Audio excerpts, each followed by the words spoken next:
নিজের চোখে দেখা। কিছুদিন আগে একটা জানাজা পড়িয়েছে, খোদার কসম করে বলছে 6:30 ইন্তেকাল করেছে। হসপিটালের বিল দেনেওয়ালা নাই, 4 সন্তান।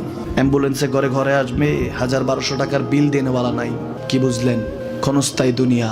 মমিনের কম থাকলেও আমি বলি, কেউ যদি এসে বলে হুজুর একটু দোয়া করেন, খুব পেরেশানিতে আছি, আমি তার হাত চুমু খেয়ে বলি তোমাকে মোবারকবাদ, আল্লাহ তোমাকে ভালোবাসে। পেরেশানি তো মালিক দেয়, এই জন্য এটা রহমত মমিনের জন্য। পেরেশানি দেয় যখন ফেরেশতারা বলে আল্লাহ চাইতেছে টাকা পয়সা চাইতেছে, বলে এটা কি? বলে ফাসেক, দে বিদায় কর। তার চাওয়া চেয়ে বিরক্ত লাগে, বিদায় কর, কি লাগে দে।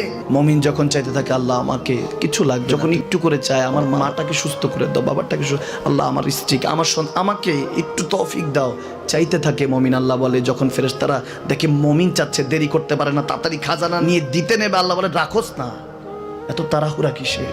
তার চাওয়ার মধ্যে তো প্রেম আছে, একটু চাইতে দেস না। থাকুক না মমিন আর একটু পেরেশান, থাকুক না, থাকতে দেস না, একটু থাক, একটু থাক। পেরেশানিতে রেখে আল্লাহ মজা নেয়, মহব্বত নেয়, মমিনের অন্তর থেকে খুশবু নেয়।